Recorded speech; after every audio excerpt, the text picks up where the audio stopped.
একটা গান আছে না, এমন দেশটি কোথাও খুঁজে পাবে না কো তুমি।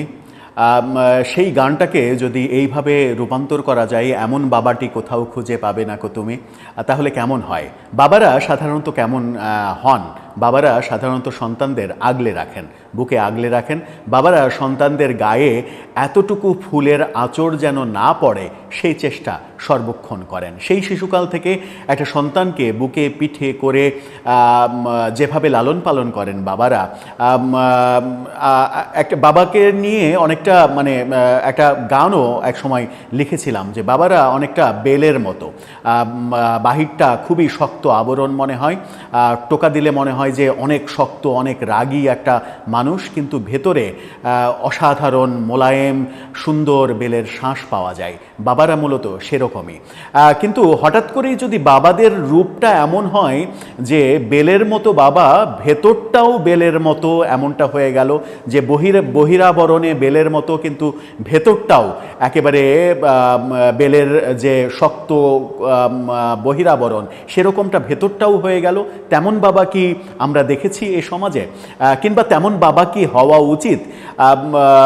কখনো কখনো বাবারা এমন তো হনই যে ছেলেদের সঠিক পথে নিয়ে আসার জন্য শাসন করেন, বকাঝকা করেন। কখনো কখনো ছেলে যদি উচ্ছন্নে চলে যায়, তাহলে যেমন মাদকের ঘটনা যদি ঘটে, যে ছেলে মাদকাসক্ত হয়ে গেল, তাকে ঠিক করার জন্য কোনো বাবা বুকে পাথর বেঁধে ছেলেকে পুলিশে ধরিয়ে দেন, এবং পুলিশে ধরিয়ে দেন এই কারণে যে কিছুদিন জেলে থাকলে হয়তো মাদক থেকে দূরে থাকবে এবং সে জীবন সম্পর্কে বুঝতে শিখবে যে পথে সে ছিল সেই পথটা ভুল ছিল। বাবারা কখনো কখনো এরকম শক্তও হন।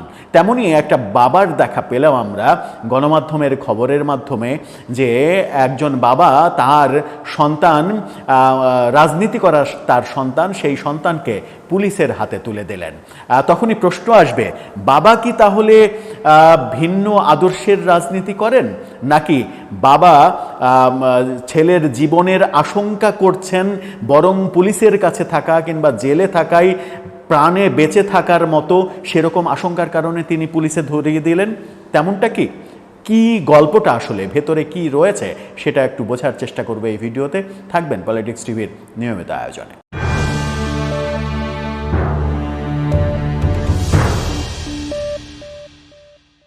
দর্শক, বলছিলাম বাবাদের কথা, শক্ত হৃদয়ের বাবা, যে বাবারা শাসন করেন, কিন্তু শাসনের মাঝেও হয়তো সেই ভালোবাসাটা লুকিয়ে থাকে, যে ভালোবাসার প্রকাশটা হয়তো তিনি করেন না। শাসন দিয়ে ছেলেকে সঠিক পথে আনার কখনো কখনো চেষ্টা করেন। কিন্তু এবার এক বাবার সন্ধান পাওয়া গেল, এবং বিভিন্ন গণমাধ্যমে খবর হয়েছে। আমরা কালবেলার শিরোনামটা আপনাদেরকে দেখাতে চাই। সেখানে বলা হচ্ছে যে ছাত্রলীগ নেতা ছেলেকে ধরিয়ে দিতে ফেসবুকে বাবার পোস্ট ভাইরাল। ছেলে ছাত্রলীগ করে, তাকে ধরিয়ে দেওয়ার জন্য ফেসবুকে পোস্ট দিয়েছেন এবং সেই পোস্টটা ভাইরাল হয়েছে। কি দিলেন পোস্ট বাবা? কেন ছেলের বিরুদ্ধে পোস্ট করলেন? বাবা কি অন্য কোনো রাজনীতি করেন? ছেলে ছাত্রলীগ করে, বাবা কি অন্য রাজনীতি বিপক্ষের রাজনীতি করেন? কিংবা বাবা কি ইন্টারিম করেন আর ছেলে কি ছাত্রলীগ করেন? সেই কারণে এই বিরোধটা দেখা দিল, ফেসবুকে তিনি ছেলের বিরুদ্ধে লিখলেন। নাকি ছেলেকে অশুভ পথ থেকে শুভ পথে আনার জন্য কোনো পদক্ষেপ নিলেন? নাকি মনে করছেন যে ছেলের জীবন শঙ্কার মধ্যে, তাকে বরং জেলে ভরে রেখে পুলিশের কাছে দিয়েই তাকে জীবনে প্রাণে রক্ষা করা যাবে? কোনটা আসলে ঘটল একটু বুঝে ওঠার চেষ্টা করব এই খবর থেকে। ডেমরা থানা তাঁতি দলের সদস্য সচিব মোহাম্মদ মুকুল, তাঁতি দল, তার বাবা বিএনপি করেন, ছেলে ছাত্রলীগ করে। খেলাটা বেশ জমে উঠেছে। তার ছেলে নিষিদ্ধ ঘোষিত যে সংগঠন ছাত্রলীগ, সেই ছাত্রলীগের ডেমরা থানার সদস্য এবং ঢাকা মহানগর ছাত্রলীগের সাবেক সাধারণ সম্পাদক সজল কুণ্ডের একান্ত সহযোগী তিনি। তার ছেলের নাম এনামুল হক তাইফ। তাকে পুলিশের কাছে ধরিয়ে দেওয়ার জন্য ফেসবুকে স্ট্যাটাস দিয়েছেন। শনিবার রাতে ডেমরা থানা তাঁতি দলের সদস্য সচিব মোহাম্মদ মুকুলের ফেসবুক আইডিতে আপলোড হলে এই এক মুহূর্তের মধ্যেই পোস্টটি ভাইরাল হয়ে যায়। মুকুলের ছেলে ছাত্রলীগ নেতা এহসানুল হক তাইব বর্তমানে পলাতক রয়েছেন। পলাতক ছেলেকে ধরিয়ে দেওয়ার জন্য ফেসবুকে বাবা পোস্ট দিয়েছেন, বাবা বিএনপি করেন। রাজনীতিটা বাংলাদেশে বেশ মজার আসলে।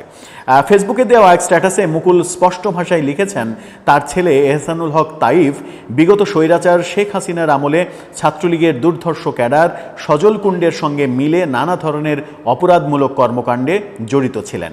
শুধু তাই নয়, ডেমরা যাত্রাবাড়ি থানার বৈষম্যবিরোধী ছাত্র জনতা আন্দোলনের গণহত্যার মামলারও অন্যতম আসামি তিনি। ডেমরা থানায় তার বিরুদ্ধে একাধিক অভিযোগ রয়েছে। বর্তমানে আরও একটি মামলা আদালতে বিচারাধীন।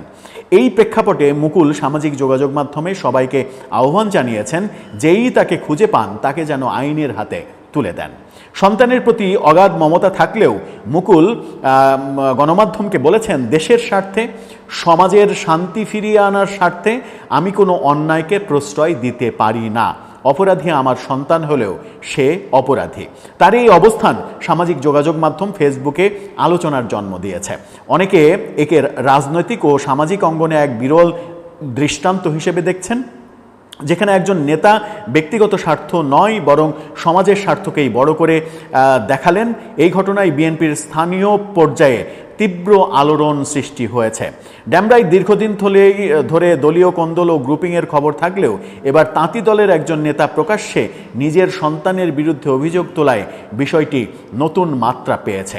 ডেমরা থানা সাধারণ সম্পাদক পদপ্রার্থী আনিসুজ্জামান বলেছেন, একজন নেতা যদি দেশের স্বার্থে নিজের সন্তানকেও ছাড় না দেন তবে এটি সমাজে শক্ত বার্তা দেবে।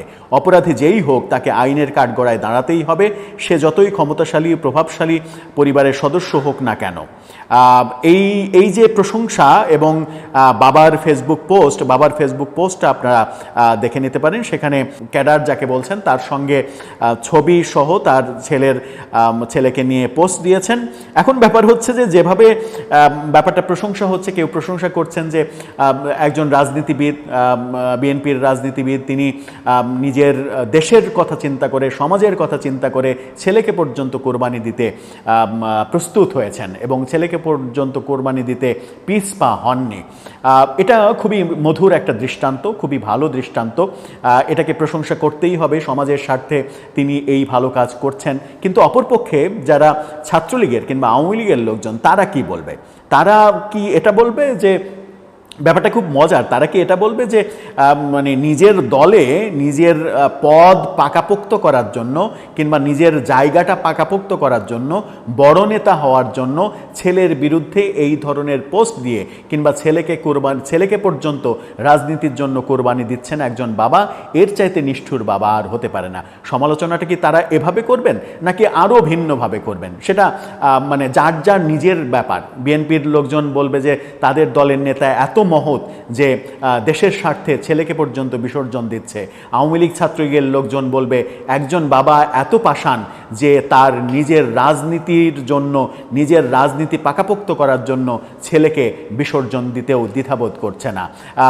এই মন্তব্য, পাল্টা মন্তব্য, এর মাঝে একজন বাবার নিরপেক্ষ অবস্থান কোনটা সেটা নিরূপণ করা কিংবা সেই মানদণ্ডে বিচার করাটা খুব কঠিন হয়ে যায়। কারণ প্রথমেই বলেছি যে বাবারা সাধারণত বেলের মতো হয়, বহিরাবরণটা শক্ত, ভেতরটা খুবই নরম, শাঁসালো, খুবই মানে ভালোবাসায় ভরপুর হয়। কিন্তু এই বাবাটাকে পুরো বেলটা ভেতরেও শক্ত, কঠিন, কঠোর এমনটাই দেখা গেল।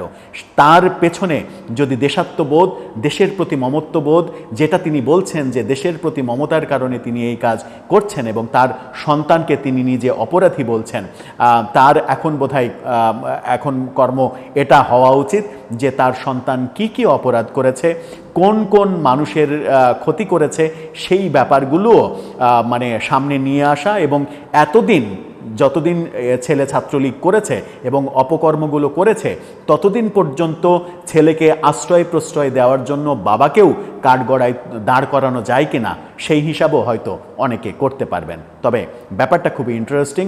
দর্শক, আপনার কাছে কেমন? আপনার কি মনে হচ্ছে? আপনার মন্তব্য জানিয়ে লিখতে পারেন আমাদের কমেন্ট বক্সে।